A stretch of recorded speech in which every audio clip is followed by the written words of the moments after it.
Hey guys, so I got a comment from Lonnie on last week's video to have a look at Ferrari stock, sort of holding Stellantis and Volkswagen. Sort of interested me.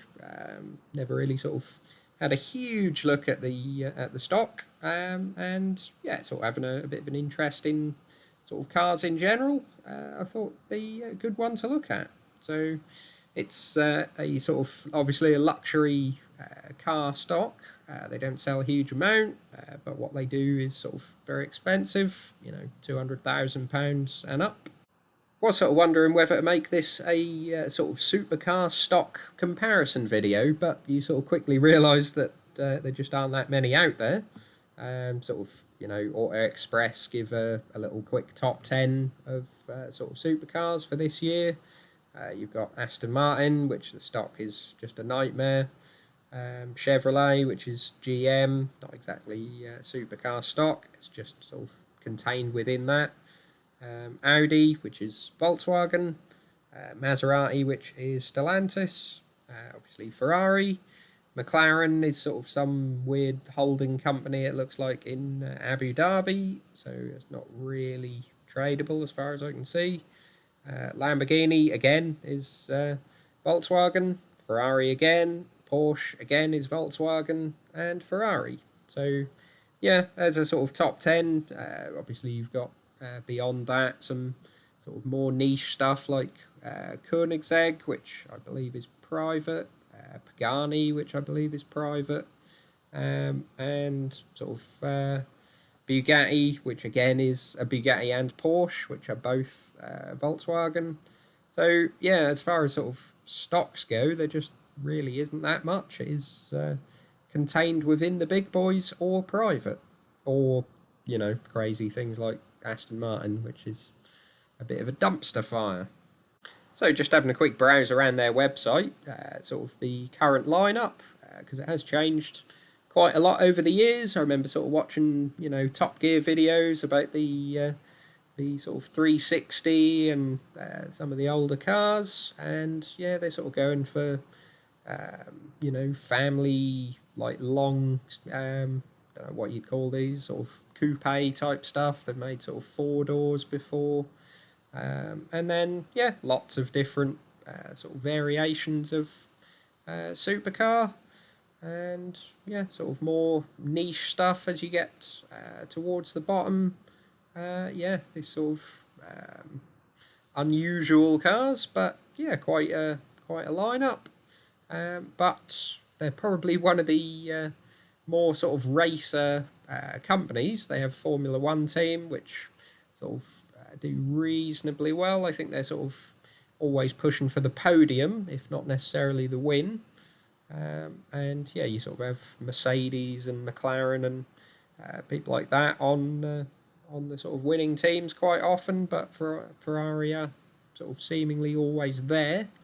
And then yeah, they sort of build hypercars and that sort of thing.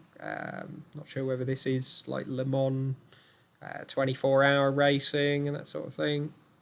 They have an academy. You can sort of, I guess, go there and pay them to learn how to race.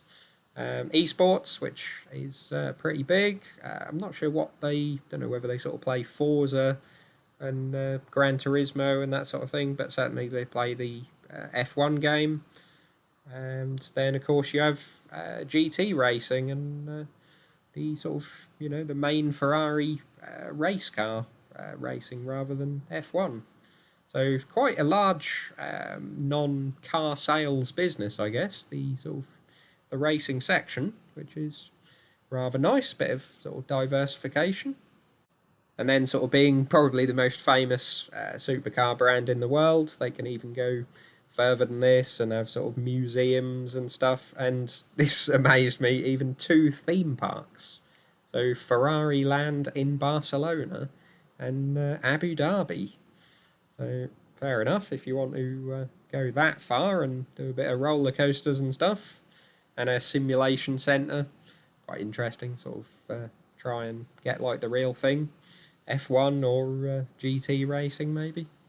And then for the hardcore, you can even buy some gear, replica sort of t-shirts and jumpers and jackets, and yeah, even more sort of just fashion. You know, go on the homepage, and not sure what this has got to do with Ferrari, but yeah, you get some very, very slight sort of branding, and yeah, dress up like Ferrari want you to dress up. But just going slightly more on the sensible side, just having a look at some sort of quick figures. So trailing PE of 48, which is quite heavy. It's not seeming to be sort of a one-off. Forward PE sort of 40, and if you sort of run the figures on previous years, even before COVID and that sort of thing, it seems largely consistent, sort of in the 30s to 60s range, sort of wherever you look. Price to earnings growth 3.5, so it's not as if they're growing tremendously. Often sort of growth stocks, you'd be looking for that under 1 if possible, or sort of around 1 to 2. 9 times sales, which is very, very unlike ordinary sort of car stocks. But then they do make a bit more profit than as you expect with the sort of price tag. Making a car isn't really that much more expensive, even when it's a supercar. So they make sort of 18% net margin, where other companies would be in sort of single digits. And yeah, decent sort of return on invested capital, return on equity. And yeah, they're not exactly debt free either. Just sort of looking at, think of 45, admittedly 45 billion euro company. They've got 2.8 billion of debt, so it's not the end of the world. But sort of 1.4 billion of cash. So net debt by a reasonable amount, nearly 1.4 billion. So not the strongest cash position necessarily, but nothing too bad. Just come over to their annual sort of presentation, the annual report. So shipments, you really can see it doesn't take a lot of cars to build up this sort of 5 billion in revenue. Just 4.27 billion previous year, so revenue's up 19%, but 13,000 cars. 11,000 cars last year. So your sort of Stellantis, for example, do like 7.5 million cars in total. Ferrari are doing 13,000, but yeah, 5 billion in revenue because they're very, very expensive. So yeah, earnings per share €5 for a sort of 247 euro stock, and yeah, it's just sort of the figures all line up. It's pretty expensive. This sort of interested me as well. 78% petrol and sort of 22% hybrid, and this isn't the sort of hybrids that you're thinking of in terms of a sort of Toyota Prius type thing. Small petrol engine and electric sort of backing it up. This is a full-sized petrol engine and then a bit of an electric motor just to add to the power, basically. So essentially all still internal combustion engine, and they don't even seem to have an electric sort of on the horizon until sort of 2025 from what I was looking at. And they don't even sort of make a big deal of electric, which is unlike most other companies. And yeah, just looking at their sort of breakdown, so emerging markets and sort of Middle East and Africa, I noticed they grouped together, not really wanting to separate the Middle East, I would have thought, because I would imagine, where a reasonable amount of that money comes from. I can't imagine the Europeans are buying all of this. Asia Pacific 17%, Americas 21.8%, and then yeah, mainland China, Hong Kong and Taiwan 12%. So reasonable breakdown. As I say, you probably sort of split this Europe section in half and have Europe and sort of Middle East. So yeah, they certainly have a bit of diversification terms of geography, and their guidance looks sort of reasonably good. 5.7 billion in revenue, €6 to 6.20 earnings per share. So sort of forwards, as they say on the sort of stats page, forward PE of about 40 or so. So yeah, not the end of the world, but it is still rather expensive. I mean, I have to compare it to one of mine, sort of Stellantis, being in a similar range of market cap. Stellantis sort of 57 billion euros, Ferrari sort of 45. Ferrari do 930 million in net profit in the last year, and Stellantis are at 16.8 billion. So it shows you what you are sort of paying for a luxury brand. I was trying to find a sort of suitable comparison in sort of luxury car stocks. You would have think Tesla may be not that far away from them. You got Tesla here in the red, sort of rocketing up in 2021. This is the last 2 years, and sort of coming down and back up again. So it's nowhere near Tesla for certain. Volkswagen, obviously not doing all that well over the last 2 years, so it's nowhere near them either. You sort of zoom out, and obviously Tesla has the big run up there, but yeah, there's sort of no correlation whatsoever to a lot of other car brands, really. What I did notice is correlation to other luxury goods. So even outside of cars, this is Louis Vuitton in the red, and this is the last 1 year chart. So yeah, essentially it trades as a luxury good, not a car company.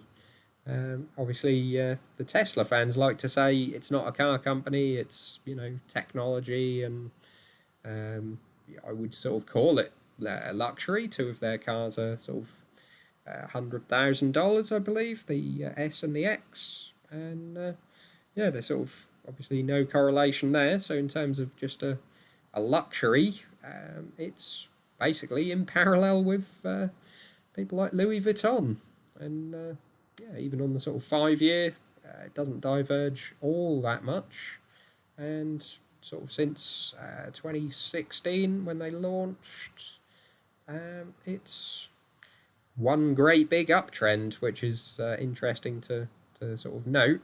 Just take Louis Vuitton off there, and yeah, one sort of great big long uptrend. You had a bit of a drop in the sort of late 2018 tightening, but COVID sort of was essentially nothing at all, bounced straight back, had a bit of a run up at the end of 21, fell back, but has made new all-time highs, which a lot of stocks haven't.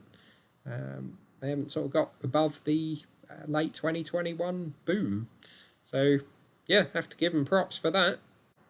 I would just highlight, even within sort of companies like Volkswagen, obviously you've got Lamborghini, Porsche, and Bugatti as sort of luxury brands, and you can sort of see the numbers from them.